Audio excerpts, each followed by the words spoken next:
Hey guys, BMI here today with another deck showcase, this time of a hidden gem that not many people are talking about. It is Face Dragon. So I got a 10 match win streak with this recently. It is really strong at what it wants to do. I don't think it has too many particular bad matchups. I mean, end of the day, if you draw well, you're just going to run over your opponent. It is surprisingly budget friendly. It only runs 3 legendaries, but don't just take my word for it. Let's go straight into a deck profile. So right away, you're going to see that it looks like a pretty janky deck list, but for some reason, all the cards work very well together, and it's very good at getting your opponent from 20 HP down to 0. So you'll notice right away, there are only 3 Fortes in the deck. This is the only legend card that we run. If you have Fortes, you can pretty much run this deck, because everything else is in the starter deck pretty much, I think. I believe Liu Feng is a one-of, and also Zaha, both in the starter, which means that you only need to craft 2 golds and another 2 golds here. So 4 golds and 3 legends. That's pretty much it. Now, in terms of the deck list, we're going to run through each of the cards from their main uses. So Striker the Dragon Ute, just a good removal card. It only costs 1 play point to get rid of their follower, meaning they can't trade into yours. Sometimes you can use it to clear their ward followers. Also, it does 4 damage in overflow. Just a generically good card. We run 3 copies of Greedy Cherub. So this card is just a consistency tool, but we're mainly playing it as a 2-2 with a slight upside. We run 2 copies of Field Owl Lionheart Ward. So this card is usually used for Evo to clear the opponent's board. You have 2 Evo options on turn 5 usually, so it's either this, or it is Apollo Heaven's Envoy. Both of them clear the opponent's board and bridge you to those turns where you can finally go Storm to face.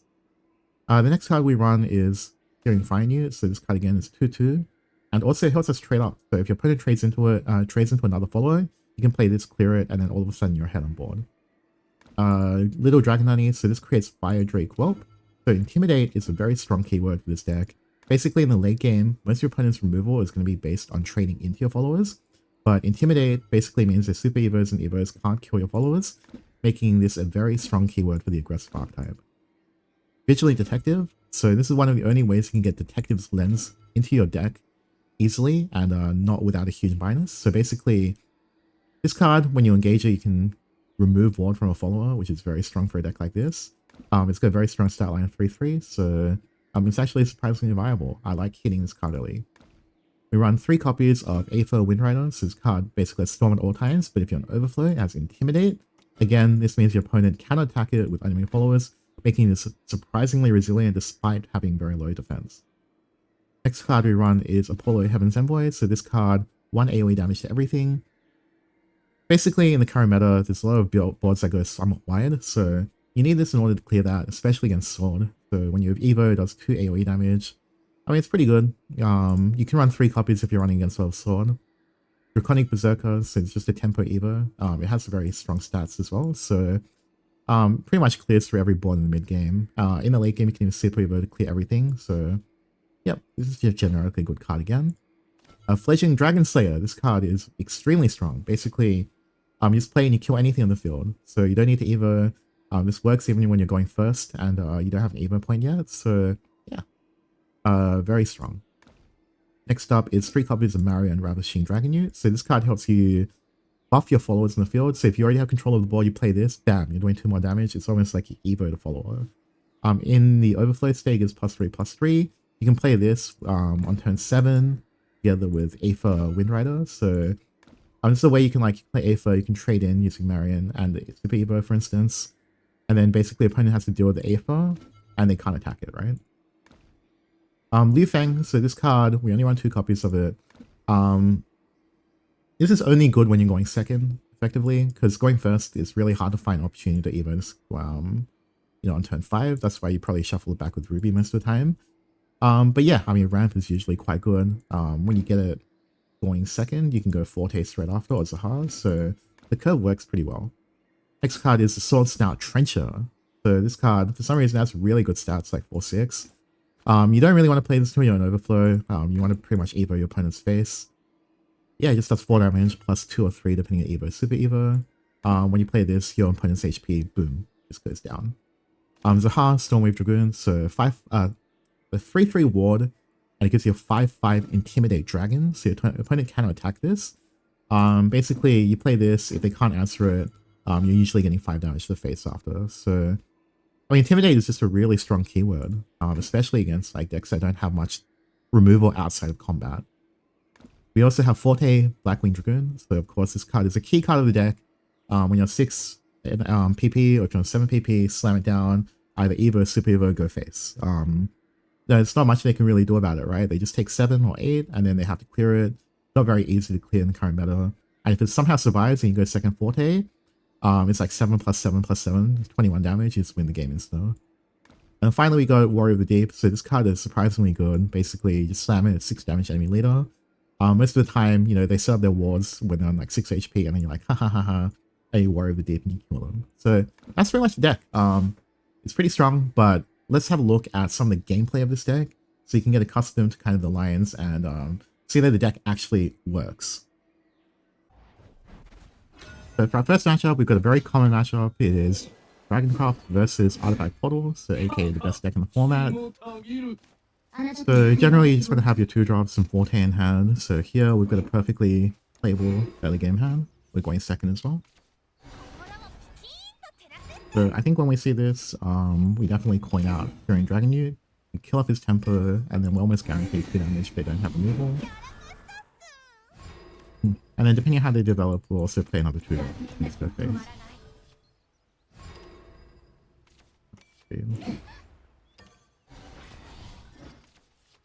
I mean, this is how every early game will play out usually, with a few differences here and there. If they miss their early drops, then you just instantly win. But usually that's not going to happen.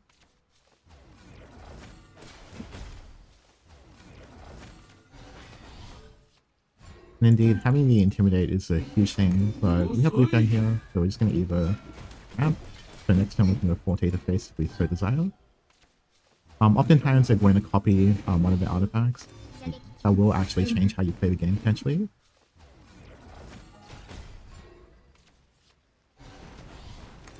So here we're just opting to trade into the 5-3 instead. We don't care that much if the 4-6 is alive, to be honest. But we couldn't play Forte there because it's just too easy for them to clear.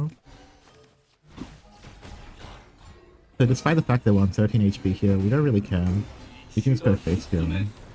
8 damage to face. And if he doesn't heal, he's dead.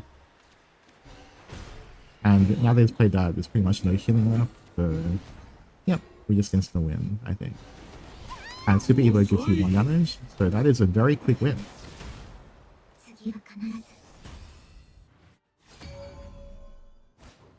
So next up, we've got Forestcraft. So this deck's been picking up in Steam a lot recently.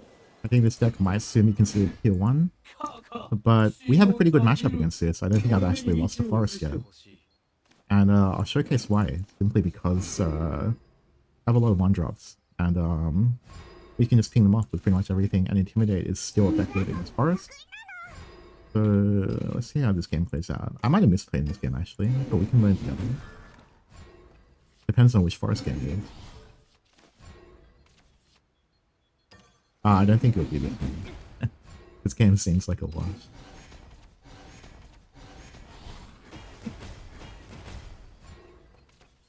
Yeah, I mean, they have to clear a board, right? So we just go wide. They don't have many ways to punish them. And we don't care if they play their AoE anyways. Because that means they have less for the Intimidate later in the game. Yeah, you can see Apollo is very good against Forest and Sword, in particular. And then we force out their removal, right?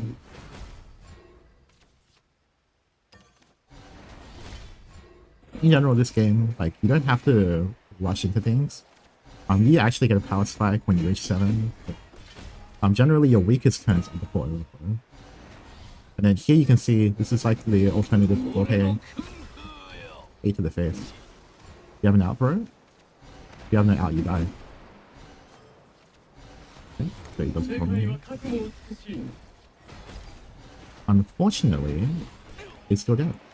Because this thing is very strong. Boom, another win. So easy, right? So this one's against mid-range sword. Usually this is a matchup that I don't consider great. However, you can win it by drawing the 1-cost, the 3-cost AoE damage one, but let's see how this game plays out.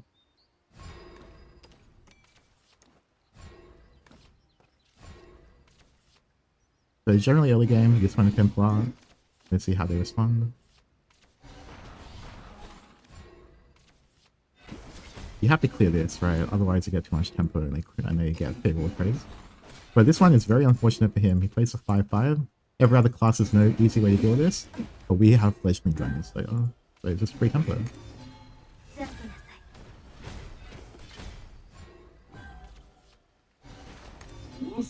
Now I will say there were a bunch of different plays we could have done. We could have even played the Marianne here, but I feel like the round here was so free.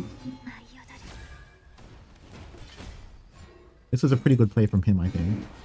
Especially because we didn't have the 3 cost that clears the board here. So we have to play a little bit differently, right? This is not an ideal game. And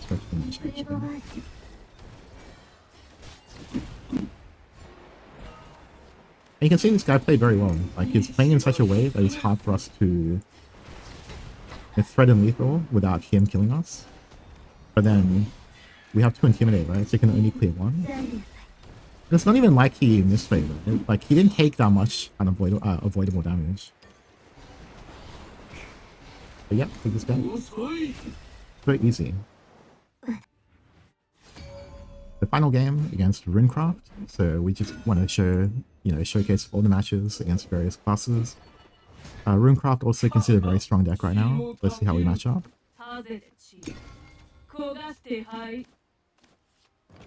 So this hand's pretty awkward. We definitely need a 2-drop, otherwise it's a bit awkward, right? We do get it, but we don't coin out because we don't have 2-drop.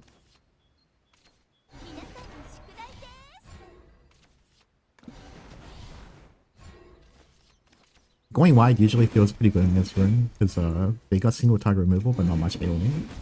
Until late game, that is. And here he's just making sure he doesn't take any early damage. Gives us a free outcome.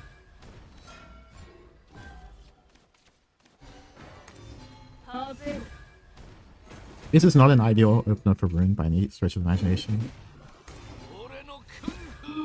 And he already used 2 of his removals, so it's pretty unlikely he can clear this. And it does look like he can't clear it, which means... wow.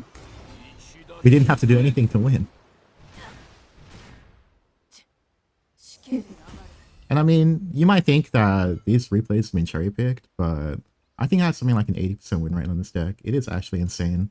Almost every game plays out like this, more or less. Some of them a little bit more of a grind. And then sometimes you just get free wins, right, when they can't clear Forte. So overall, definitely recommend it if you're on a budget. This deck is very fun to play, mainly because you get to win a lot. So if you like this video, make sure to give us a like and subscribe. We're going to be putting together a Control Haven guide on the Patreon at some point later. So if you're interested in that, make sure to check that out. See you guys later.